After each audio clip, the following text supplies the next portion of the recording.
Okay. For those who don't have the ability to read lips, I guess I now have a microphone. So, taking a step backwards, thank you very much for participating in today's program. We're going to do the best we can to provide you some good information in relation to the cancer insurance changes that are impacting the program effective 1/1/21. I'm very fortunate to have some good teammates assisting me in today's program. I've got Annette, Robert, and Jennifer, as well as Joanne being the moderator. We've got a great IT person, Chris, who's manning the booth, and an additional compliment out to Christian Palmer, our communications director, who did an outstanding job of getting this program set up in a timely manner. My name's Phil Coleman. I'm the employer relationship manager here with Public Safety, and I'm going to do the best I can to provide you some information. As a part of today's program, we've had to mute your ability to ask questions. We're looking at only email questions coming in because it's going to be tough with over 100 people participating today to just, not having everyone talking all at the same time. On the bottom of your screen, you'll see a Q&A icon. Please use that to email questions to us. And at the end of the PowerPoint presentation, we'll start going through those questions and do the best we can to answer everything for you. Brief overview. We're all aware of the fact that firefighters have a tough job to begin with. Studies have been conducted that illustrate that based on smoke and some of the materials that are in some of the buildings that they go into have increased cancer situations for those firefighters. So back in 1997, the Arizona legislature created this supplemental benefit for firefighters. Basically, what we're looking at is providing some additional funds to offset the expenses, co-pays, deductibles, let's call them, for these individuals. I mean, we all know that they have health care through their employer, but this is just a little additional funds, again, to assist in dealing with the medical situation that they're involved in. In 2007, the legislature opened this up to the peace officers as well. Currently, for public safety members, participation in this program is mandatory. Now, in 2014, the legislature opened up the door for the correctional officer program to participate in that, but it's optional. So right now, there's roughly 12 employers that have opted out of this program, but being optional for the employers also means that it's optional for the members. So it's not mandatory like it is in the public safety plan. And again, this is not available to our EORP members. This is funded through annual contributions that are made by the employer into public safety. We're asking those employers to make those contributions to us or premium payments no later than August 31 of each year. Currently, the rate is $50 per active member per year, and that does include members that are in drop. Legislation does allow for higher premium payments. Right now, the plan is in somewhat of a healthy state, assets over $25 million. Those premiums are invested by PSPRS. It goes into a cancer insurance trust that, again, is used to make these payments to our members. As I said earlier, again, it does cover out-of-pocket expenses that members have, and you have up to 24 months after the fact to make that application for reimbursement. Overall lifetime maximum cancer insurance benefit is $100,000, just as an FYI. HIPAA. We are very aware of HIPAA and the privacy for private health information. As staff, we have to go through HIPAA training and testing periodically to ensure that we're complying with those rules and regulations. All of that information that does come in from those applicants who are making applications for cancer insurance really are just reviewed by the cancer insurance program manager, processed, put into a secure database, It's my understanding that the paperwork, is imaged, goes into the system, and those originals are basically shredded. Again, we're very, very proud of the fact that we do maintain confidential information and that it is protected for obvious purposes. Retired member. I mean, we're all aware of the fact that as I'm an active police officer or firefighter, my employer is making those premium payments on behalf of me. As a retired member, I get some extra coverage post-retirement. So the way the law is written is that for every year of credited service, when I retire, I get 5 months of continued cancer insurance eligibility. So I'm a public safety member, tier 1, I hit my 20 years, and I retire. For 8 years and 4 months into retirement, I still have access to this cancer insurance program. Maybe I did 20 years of service, 5 years of drop. So that's 25 years total, 10 years, 5 months. Maybe I'm just really love my job and I enjoy everything that's going on. And I did this career for 32 years. When I retire, I have 13 years and 4 months of continued coverage in the plan. Now, if as an active member or during the period of time that I was in my no cost period post-retirement, if I have had a cancer diagnosis, I can continue this plan after my free time, but I, the member, have to make that premium payment into public safety, which again, right now is $50 per year. Taxation. Here's what's kind of changing with the program. So it only impacts 2 different situations that we have. We have that first occurrence of non-skin cancer diagnosis, which today provides an automatic payment of about $15,000. That plan has been modified. There could be a second occurrence of a non-skin cancer diagnosis, which again would provide another payment to that individual. The plan also provides a skin cancer benefit, $500 per claim, no more than 5 claims with a max of $2,500.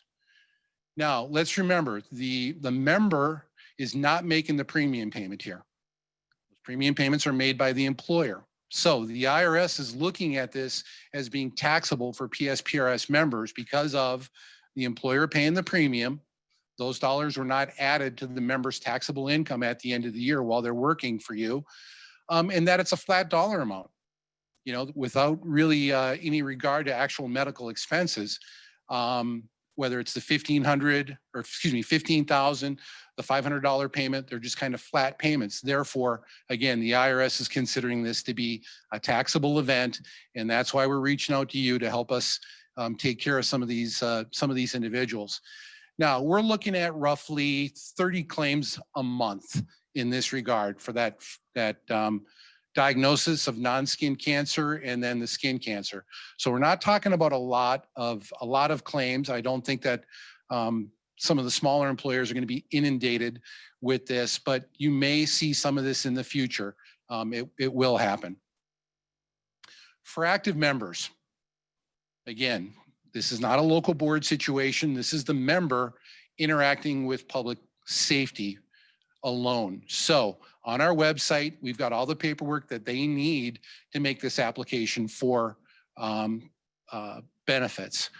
Member submits the paperwork, we're going to review it, we're going to process it. In the event that we approve the claim because there's satisfactory information, we're going to make a payment directly to the employer. At this point in time, we're going to mail you a paper payment, a check. And when we do that, we're going to provide you, the employer, with correspondence, and we're also going to provide the member with correspondence regarding these payments as well.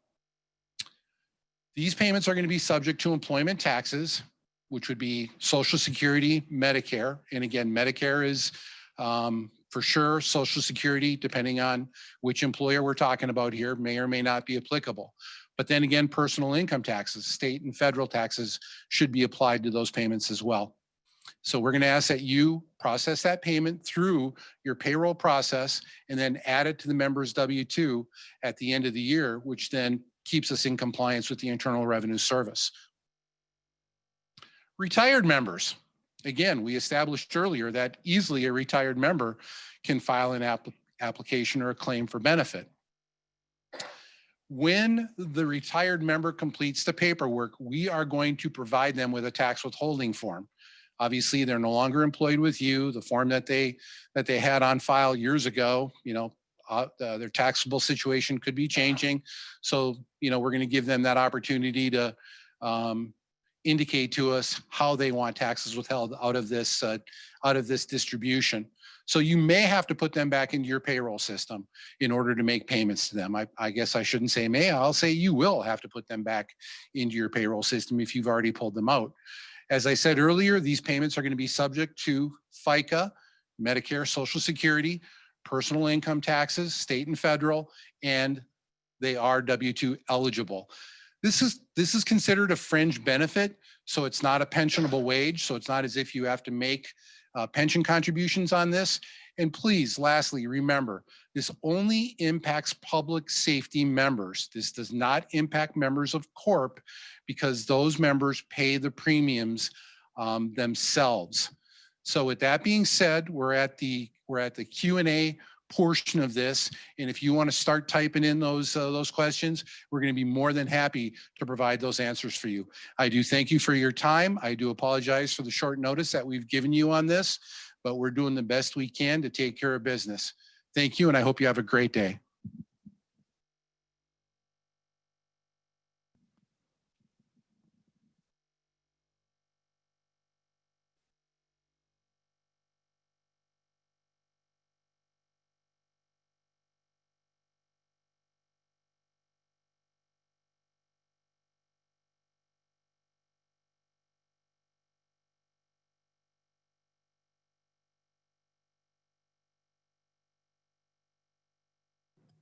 Okay, it sounds like we got a question that came in from one of our employer groups dealing with the payments that we will be remitting to you all. And the question was, in addition to that flat dollar amount that is payable to the member, would we be including as part of that payment to the employer the calculated cost for FICA? And the answer to that question is no.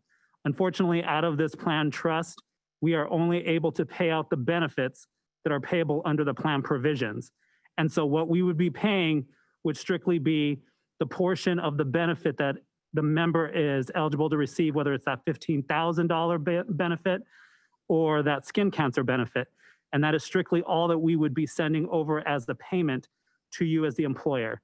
And again, in terms of payment process, how we would process this would basically be, we run these claims roughly about twice each month. We usually do it towards the beginning of each month before we begin our pension payroll process. And then at the end of the month, after we've completed our normal pension payroll, we then would go and review a second round of claims that have been received for that particular month. So once we make those claim payments, you as employers would receive an actual paper check. So we would be remitting these as checks to you as the employer, to the payroll. We would be sending that to the payroll contacts that we have on our on record here at PSPRS.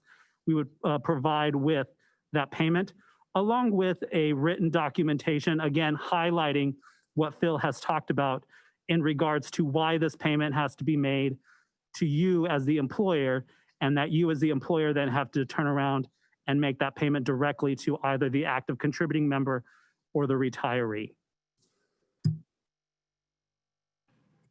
A question was raised in regards to providing the PowerPoint presentation to you, the employers, and the answer to that is yes, we will provide that PowerPoint presentation to you. Please let us know if you have more questions.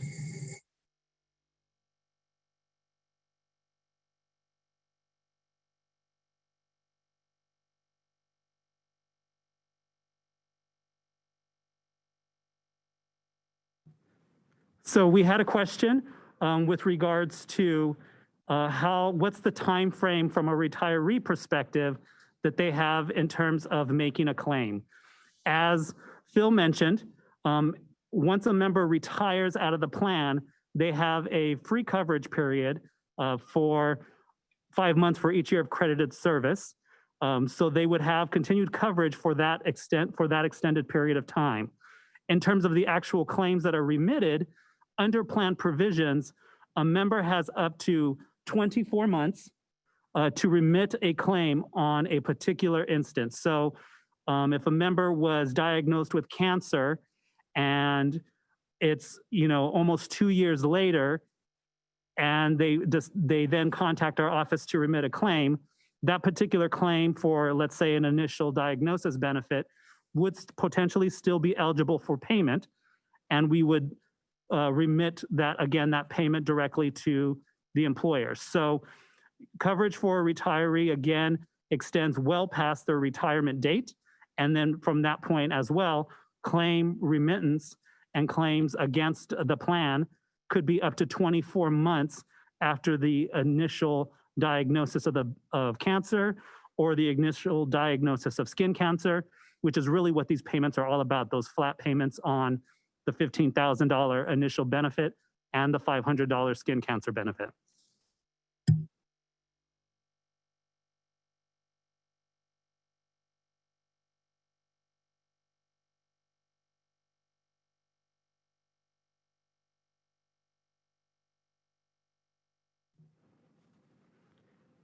We had another question that came through, a really good question with regards to, for a retiree, can an employer process this benefit more in a 1099-R or a 1099 miscellaneous process through their accounts payable as opposed to payroll? And the answer to that question is no. That is kind of the reason why we are doing this, and we are changing up the process.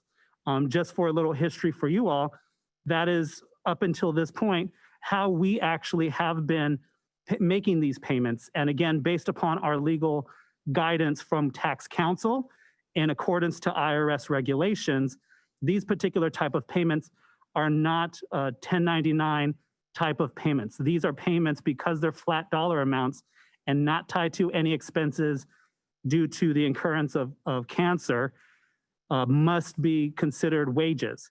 And that is why it has to be done through a W-2 process and a payroll process.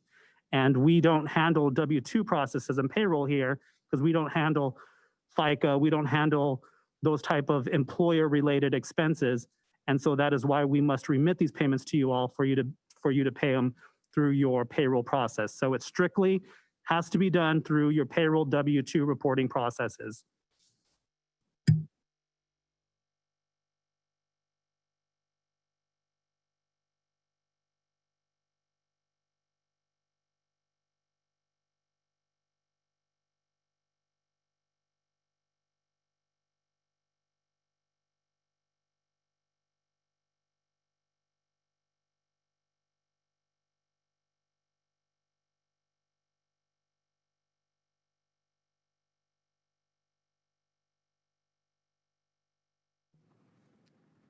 So we had a question dealing with the remittance of payments, and I think I might have addressed it in a previous question, but I just want to reiterate.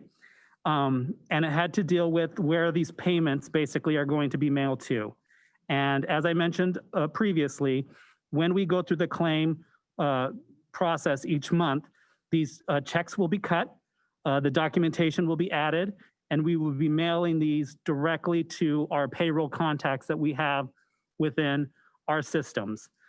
So those contacts that are used when payroll contributions are being uploaded, those same contacts that we use when we send out the annual billings for the premiums, those would be the contacts that we would be sending them to. We would not be sending them to the local board contact unless you happen to be one of those small employers that you have multiple hats and you also are the local board person. But ultimately, it would be the contact that we have in the system for payroll.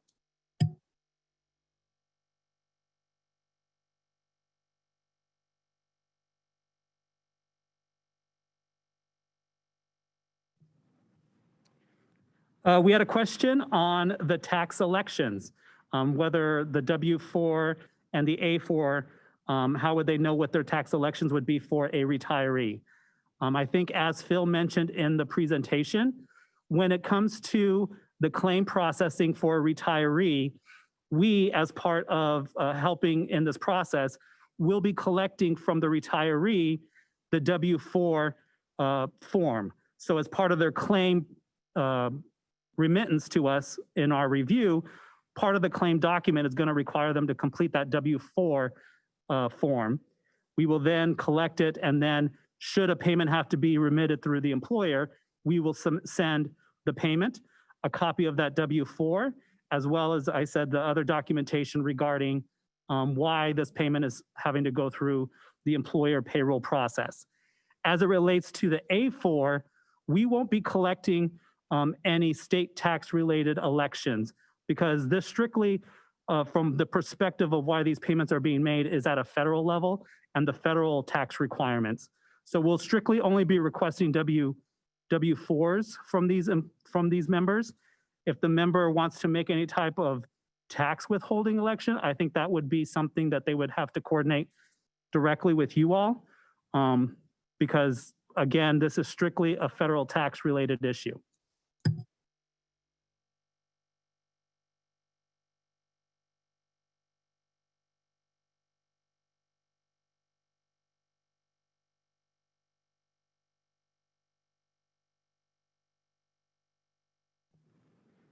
We had another great question that came through, and the question is dealing with the payments that have to be made to these retirees and members. The question basically is, from the point that you as employers receive the payment from PSPRS, are there any deadlines or timeframes in which these payments must be made to those retirees and or members? From a strictly regulations requirement, there is nothing that we have within regulations that require that payments have to be made within a certain time frame, nor do we have any specific policy around that. What I would recommend is, upon the receipt of the payment from us at PSPRS, at your first initial next available payroll, is we would hope that that payment would be made. Obviously, I know it might take some time to get an individual established, especially with the retiree, getting them reestablished within your payroll system. So it might take a little time to get them established. So, you know, going 1-2 payrolls before the payment is made, I could definitely foresee. But the real hope is that as soon as you receive the payment from us, that at the next available payroll cycle, you would be making those payments to either that active member or retiree.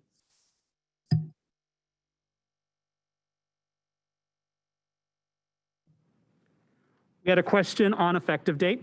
Again, as Phil mentioned in the presentation, this is a procedural change that we will be implementing as of January of 2021, so next month. What I can say a little bit about that is, based upon our current pension payroll workload and working in this remote environment, I would probably anticipate that if we were to have any members who have first occurrence benefits being paid out and or skin cancer benefits being paid out, probably wouldn't be until more towards the end of January. So while this is effective as of January, we probably wouldn't see those first payments going out to employers until more towards the end of January, the beginning of February. So hopefully that allows a little time to get things set up within your systems, because I would anticipate that you as employers would probably have to seek to create payment codes within your payroll systems to identify this as a payment through the payroll system. And hopefully that allows a little bit of time there. And as Phil mentioned as well, it is not a large volume of individuals who get this particular benefit paid out on a monthly cycle. At most, it's usually about 30.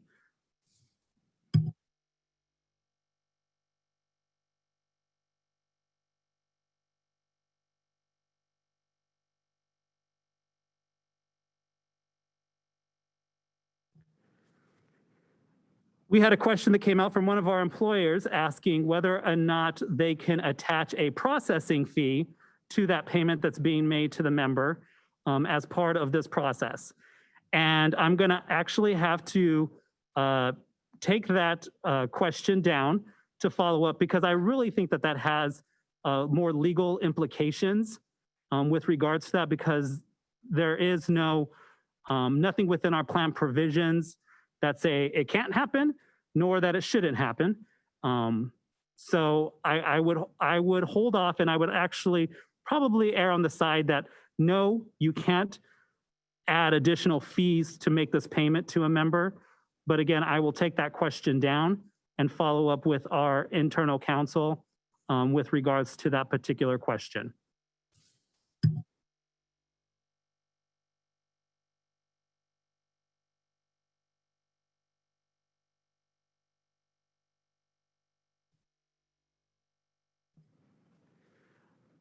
Had another great question that came through, and it has to do specifically with the retiree payments.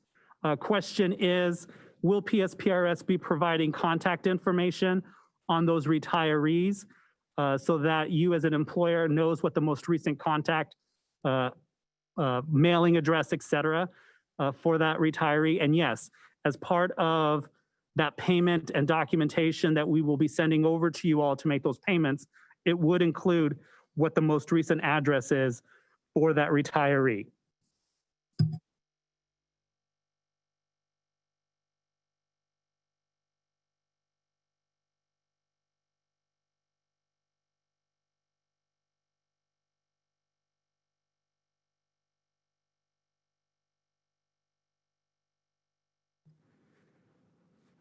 Got a question that came through regarding how PSPRS will remit the payments to you all as employers. Question is do we anticipate in the future, as I mentioned, payments at this point will be via a hard paper check, whether or not we anticipate going to a more EFT electronic or ACH type of payments to our employers for these payments.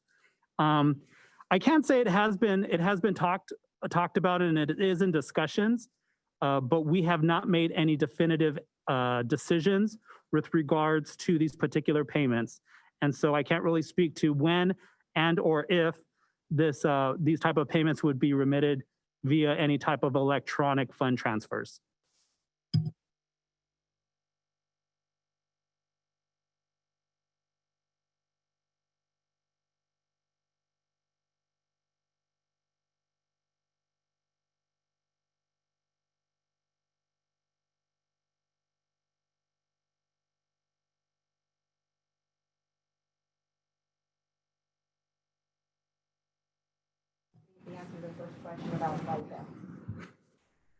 All right, we had some follow-up again on FICA and the application of the employer and employee related FICA expenses and taxes. As Phil mentioned, because the IRS regulations indicate that these are considered wages, you as employer and member have FICA accountabilities and costs. So we can't speak specifically to each and every individual employer because we do know that some of our employers contribute to Social Security, some don't. That if you just kind of have to look at it in this regard. How do you treat your current members now when it comes to their paychecks? If in your paychecks that you're paying to your active members, PSPRS covered members, if you're withholding FICA and remitting those type of taxes to the IRS, then this payment that's being made to that individual, whether they're active or retired, would be treated in that same manner. Hopefully that answers your question.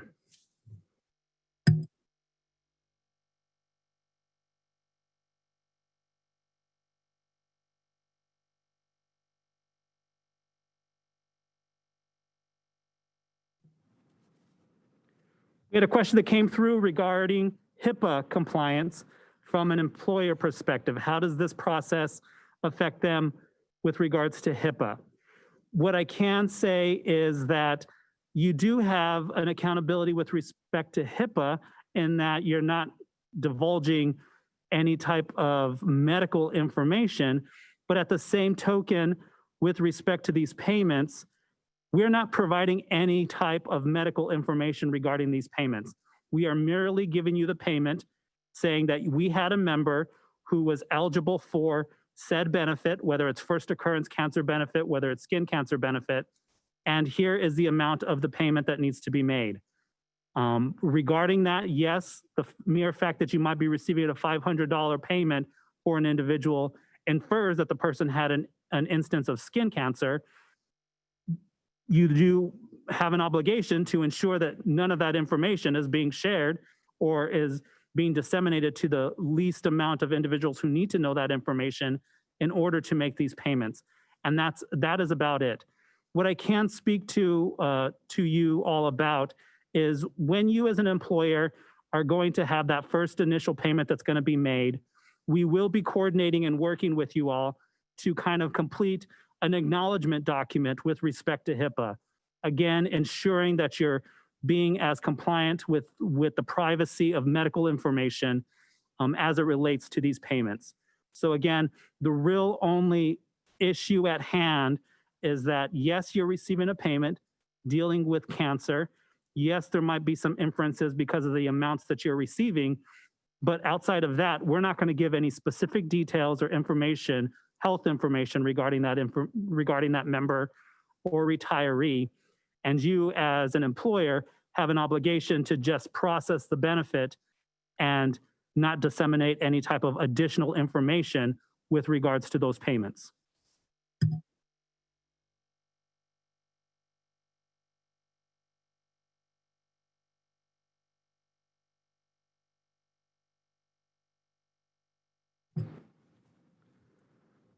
Question came through with respect to the communication to our actual membership and retirees on this process change.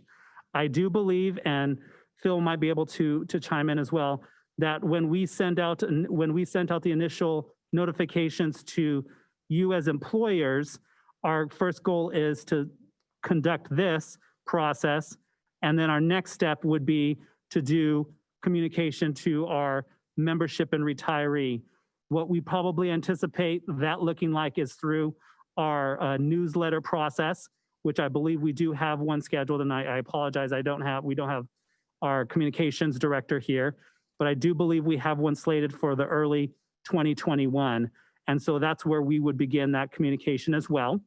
Additionally, when these payments are going to be made to the employer, we are sending not only the mailing to you all, but we're sending a mailing directly to the member as well, the affected member, to advise them that your payment for that first occurrence benefit or that skin cancer benefit will be coming through from your employer. And again, we explain the same reasons as we're explaining to you why this is occurring.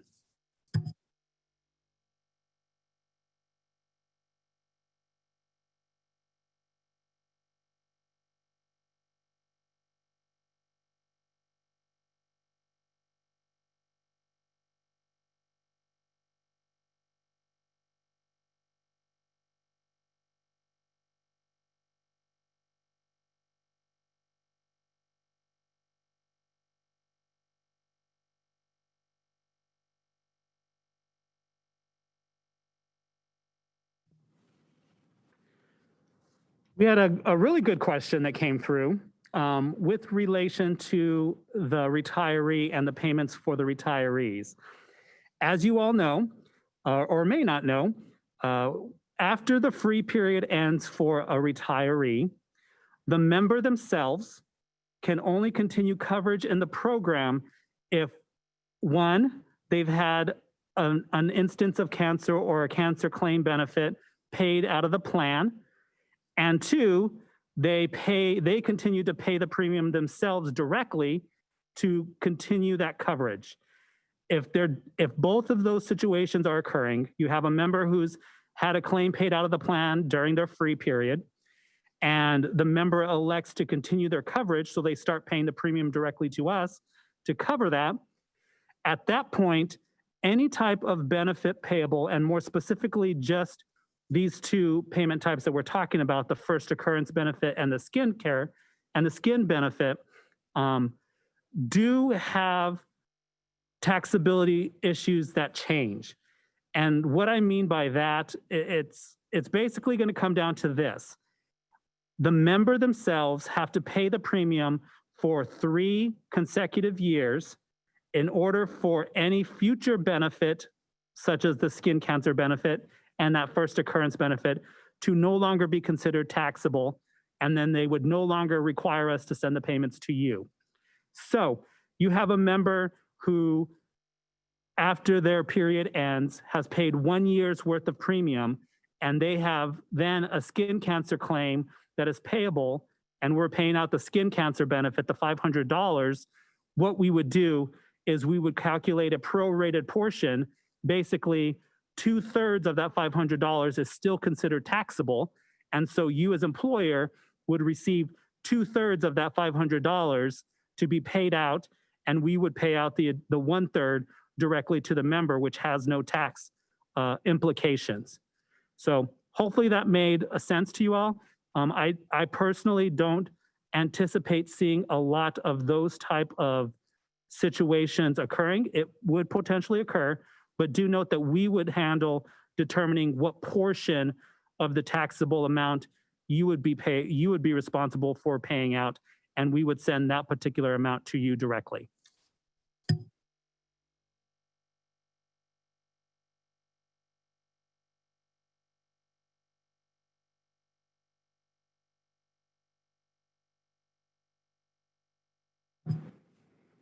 Had a question with regards to whether to send the payments to the employers, a policy decision or a legal decision. And I can say it's actually both. It is both with regards to, one, like we mentioned before, these payments are considered wages and as such have to be treated as those type of payments, meaning that they have FICA implications, personal tax implications, etc. So yes, it is a wage issue, and two, it comes to a policy issue because we here at Public Safety Retirement do not handle W-2 reporting. We don't deal with FICA and reporting of employer wages to the IRS. It is a very technical and would be a very cumbersome and even more cumbersome process between PSPRS and you as the employer if the W-2 process was handled internally here, because there's a lot more coordination that would need to be determined in order to calculate these FICA taxes. And so it was made as a policy decision that the cleanest way to handle this would be through the employer, as you all handle payroll reporting to the IRS. So to answer your question, it is both. It is both a legal decision why and an internal policy decision why.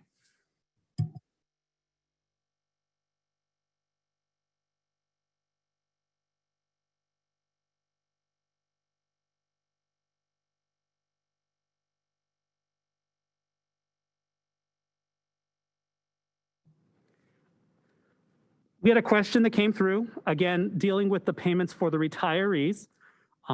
Would PSPRS be providing the employer with any direct deposit information for a retiree for the employer to make these payments? And the answer is we actually have not considered that information and did not consider providing that information to you all as the employer. What I will do is I'll take that question down and present that for any policy decision at the leadership level on whether we'd provide any of that payment type of information to the employer directly, or whether if you are seeking to do direct deposit with the retiree, you may have to do your own outreach to that retiree. So again, I've taken that question down and we'll follow up with that answer.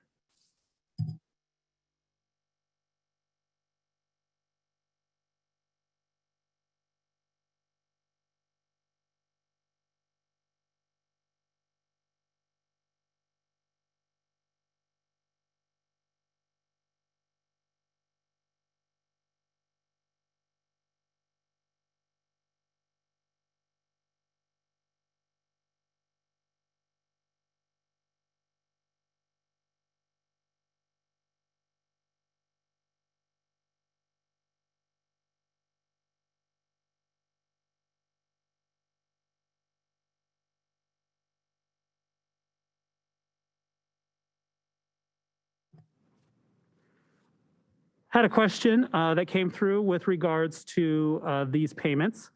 The question at hand is, if there's a payment payable to the member and the member has subsequently died, and now there's this amount needs to be paid out to some sort of survivor, how does that need to be handled? What I would say is you probably would want to treat those payments in the same way and in the same regard you would be handling payments to a survivor or a beneficiary if they were like life insurance payments being made out. Because again, these payments can be made to those individuals, but it has to be for the benefit of or for the estate of that particular individual. I think that with regards to that, again, don't anticipate a high instance of those type of payments being made. But if they are, I would say that you would have to probably, and we will be happy to work and coordinate with you all if in those situations that occurs, on how to properly make those payments to a survivor or a beneficiary. But again, just in general, you would probably want to handle it if you handle payments to beneficiaries and survivors or other type of benefit payments that you make with your benefit programs.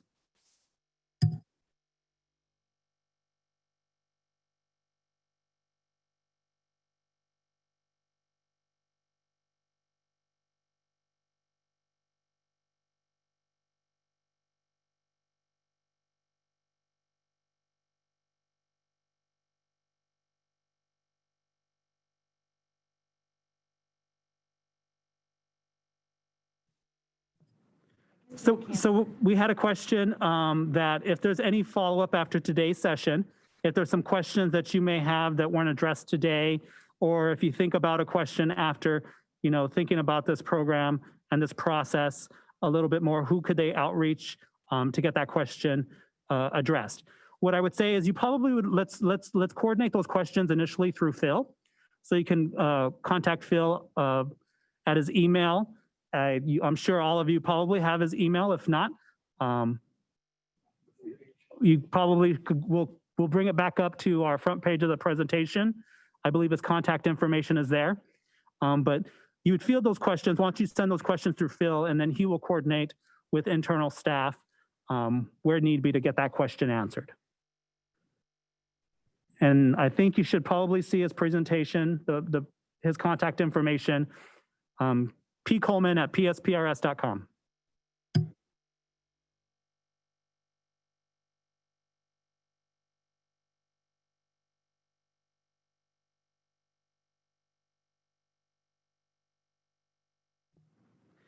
Had another question that came up.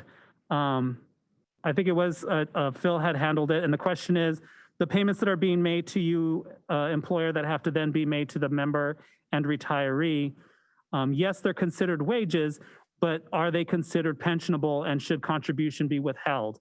And the answer to that is no.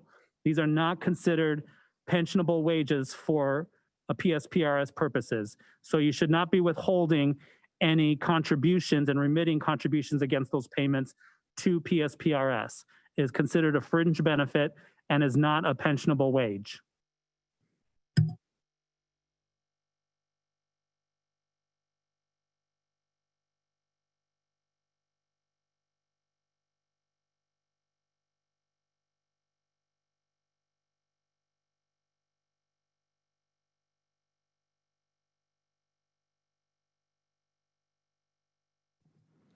We had another question that came through regarding a retiree who may have moved out of state and is remitting claims. Are they still eligible for these benefits? Short answer is yes. Regardless of where the member is residing, as long as they are eligible for these benefits, we would pay out a claim. And if they happen to be this first occurrence benefit and or skin cancer benefit, then you as employer will be receiving that payment to then make to that retiree who is residing out of state on their behalf. So it doesn't matter where they reside, they're still eligible for the benefit, and it's still a payment that has to come through the employer if it's these particular benefit types that are being paid out. Because again, this is a federal payment or a federal regulation. So regardless of where they're residing, it's still considered wages.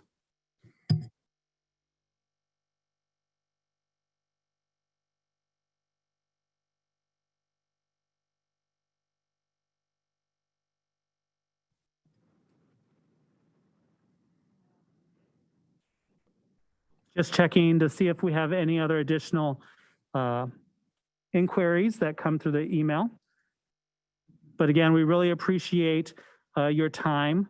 And again, this is a process and a partnership between us and you as employers. So if you do have any other questions, please don't hesitate to reach out to us. And we can work through this process because it is a new process for both you and for us on how this has to be handled. There's a couple questions about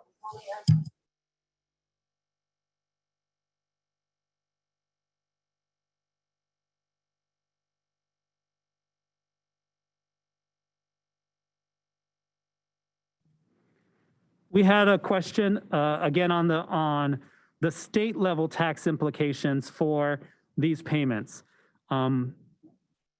Again, from our perspective, this is just a federal tax related issue.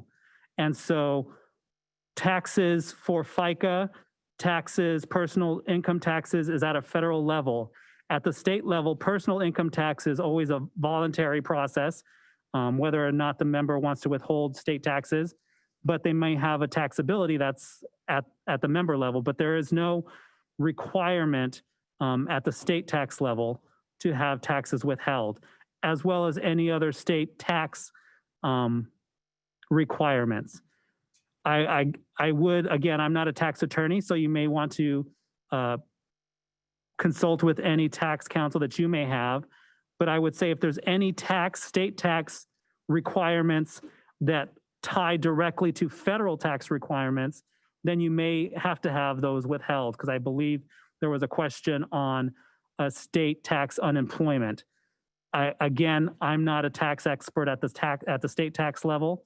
And so I guess I would say if there's any correlation to federal tax requirements that then tie directly to state tax requirements, then it may have to be withheld there as well. But again, I would defer to your internal tax counsel on those particular issues. We're just concerned with ensuring that we're in compliance with federal tax regulations.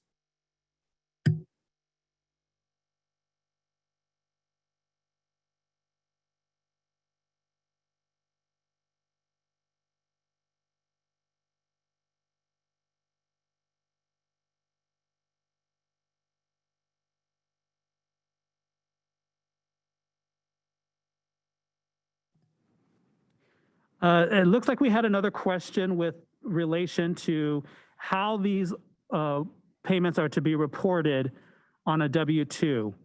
Again, as Phil has mentioned, from the federal IRS regulations perspective, these payments are considered wages. And so as such, you would treat these payments just like you would treat any wage that you would be paying to that individual through the normal payroll process. So whatever requirements around wages from a federal standpoint is how you would treat these payments as well. And that's why we mentioned that FICA, Medicare, those type of taxes have a direct impact on these payments because they're considered wages. But again, each employer is a little different with respect to how their membership is treated. So all I would state is that these payments, just consider them wages and treat them as you would wages when it comes to federal tax purposes. Again, from the perspective of pension, though, it is not considered pensionable wage, and you do not withhold contribution against those payments.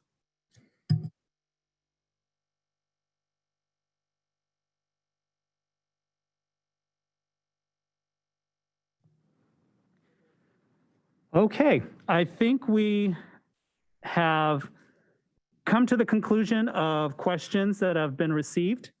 As I mentioned before, if there is additional questions that do come up after this, please don't hesitate to reach out to us. You can reach Phil, at his email address, and he will then coordinate internally to ensure that you get the answer to your question. But once again, just want to thank you for your time, and you all have a wonderful day.